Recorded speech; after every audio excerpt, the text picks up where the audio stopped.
Alonso going to Aston Martin. I've often said I don't know what Alonso's going to bring that Seb couldn't bring for them. All right. So, what do you feel Alonso's going to bring to Aston Martin that Seb didn't already bring? And even if that's the case, I've said that Aston Martin's development didn't yield enough for Seb to even be fully utilized with all of his experience and his potential and his talent. So, what do you think is going to happen next season? The most dangerous thing about Aston Martin is there is a boardroom somewhere in the UK with the Aston Martin, and you have the shareholders looking at the numbers and seeing how they want to be successful in Formula One, and they just see this thing: four-time world champion, two-time world champion. They'll say that has a ring to it when I say it to the investors. Right. We're getting a four-time world champion in our team, in our car.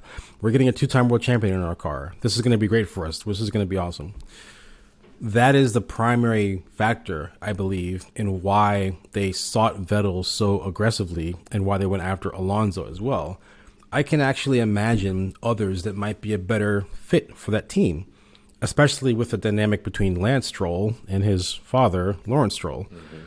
But the business side of it, the optics of having a two-time world champion or a four-time world champion in the team override everything else, regardless of whatever the dynamics are going to be inside the team. Now, Fernando has expectations about what he's going to be given, and he has demonstrated time after time that if he does not like what he's being given or find something unpalatable in a generic sense, he will walk. He will do it, without warning, and he'll do it, repeatedly. It's one of the things he's known for is leaving teams. So that is a potential recipe for disaster. But think of whatever you want about Fernando's history and background and all of the things that surround him. He's a very good driver. He is a good driver. And he, almost like Lewis to a degree, is also better than he probably should be by rights in terms of his age. He is still very good. And if there is pace in the car, I do think he'll be able to extract it. And I do think he'll be able to work with engineers, assuming they're all on the same page. Right. But to be honest, the thing that has been happening in recent weeks with Fernando's transition to Aston Martin actually isn't even about him. There's been a troubling trend of things happening with a large Spanish fan base that is passionate about Fernando Alonso. And with the news that he is going to Aston Martin, their focus has been directed towards Aston Martin. And things that they don't like, if people, we know that there are fans in the world that are racist and they're xenophobic and homophobic. That certainly is not all of Fernando's fans. That's not how it is. But there's no question that there are some of these people out there, and I've met them, I've talked to them. Right. And the thing is that they're going to Aston Martin now. It's hard to even imagine a bigger 180 going from Sebastian Vettel's fan base to Fernando Alonso's fan base. But to be clear, the reason why I'm even bringing this up is not to talk trash about Fernando. I don't care. What concerns me is what happened with Matt Bishop recently. Correct. Matt is an out man in motorsports. He's a gay man, been in the motorsports paddock for 25 years, excellent contributor, excellent person in the community, and he was targeted with so much harassment, with so much vile treatment on Twitter in the last couple of weeks that he left Twitter. And that's he just left. And if you look at the people who were doing this to him, they were, Alonso's fans. Whether it's pretty to say or not, that's who they are. And it really looked to me from the outside as them marking their territory, so to speak, in one way or another. And it's just it's a shame. It's a shame that people who are so highly integrated into the motorsports community and the F1 community can be made to feel so unwelcome that they would just leave a social media platform. Right. All of this Races One stuff is irrelevant if there's no action behind it. Right. So I hope that situation doesn't continue. I hope that something happens to change the status quo. But it's a very real world example of theoretical things that are happening in the background.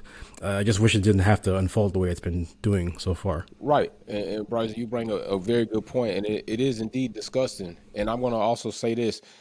I'm going to straight out say, Bryson already said it, but I'm going to re-elaborate on it. We're not saying that all these people, it's not like Alonso's making calls saying to do this. We're not saying that everybody is directly tied to Alonso, but it is it's very interesting that now it's taking place, that the official handover from Alonso, from Alpine to Aston, this is happening. And I would also like to say this. Don't try to act like this is one-off. Do you all not remember blackface in Spain against Lewis Hamilton? These things have been consistently happening over the course of time. So this is not a one-off. And you got to understand, I come back this all the time on a YouTube channel as a black content creator. I get this weekly. I go in my hell comments. It's guaranteed I can go in there today and see the N-word, or see that I'm black and I only need to watch NASCAR, and that I don't know what I'm talking about and I'm ghetto. They don't even want you watching NASCAR. Well, yeah, and I'm like, they try to kick you out of NASCAR have too. You seen what's going on in NASCAR? You want me to I go have there? seen. I have seen. We're talking about Raja and some stuff that's going on with him. My goodness. I mean, but look. Just to give a bit more flavor to this. And again, it's not everybody, right? But it's a non-zero group of people. I can tell you, someone called me an ape. Yeah. A couple of weeks back, not because of anything they knew about me, but because they disagreed with me about something and discovered that I was black. like it's so open that it's like, what are we doing here? What are we? What are we actually doing here? So I do think it's important to highlight attention to this, whether the attacks are to racial minorities, sexual orientation minorities, gender minorities, whatever. Pushback is real. It's going to happen, but it's also important to say, listen, this is not okay. It's been said, if you don't say, what your frustrations are, what your pains are, they'll kill you and say you enjoyed it. So you have to speak up about it, and it's not acceptable. Things are happening. I just wish they would happen a little faster. Right. And I'm going to say, Matt Bishop, other people out there that are going through this similar thing. Listen, you do have people like Bryson, like myself, that are people that support you being you and contributing to the sport, period. Like, it takes a diverse and mixed community to have a great community with different perspectives, different walks of life, different lifestyles, and we can all have something that we unify and enjoy and talk about it without being like we have to be lynched or stoned to death for personal decisions that we choose to do in our life, whether who I choose to partner with, whether who I choose to be friends with, whether who I choose to marry. None of that, it should be an indictment to cast hate up on somebody to the point where they literally feel like they have to leave a society or an organization or a social media page just to feel like it's too much for me. That's crazy. Y'all got to cut that shit out. You do. You just got to cut it out. Yeah. And just to be clear, part of that burden has to lie with the people who actually run the social media sites. Thank you. Clearly, Big fact. It's no longer enough to say, well, just block these people. It's like, well, if I block them, that just makes them free to pester other people. There you go. The problem isn't me. The problem isn't us. I mean, I have problems. I have problems, but it's not this. There you go. Right? Someone calls me an ape. I'm not the problem. Right? They are the problem, and they are the ones who need to actually have something be done to them. So True. We'll get into this. I just want to be clear that the burden can't lie entirely with people who are being targeted. It needs to lie with the people who run these social media pages that facilitate this kind of interaction. And they do it for the silliest reasons ever. Clicks. They do. Silly. They do. Thanks for watching another episode of Wolfpack Performance. Don't forget to check out some of my other content on Formula One and motorsports topics. Like, share, subscribe, and we go live on the weekends. See you soon.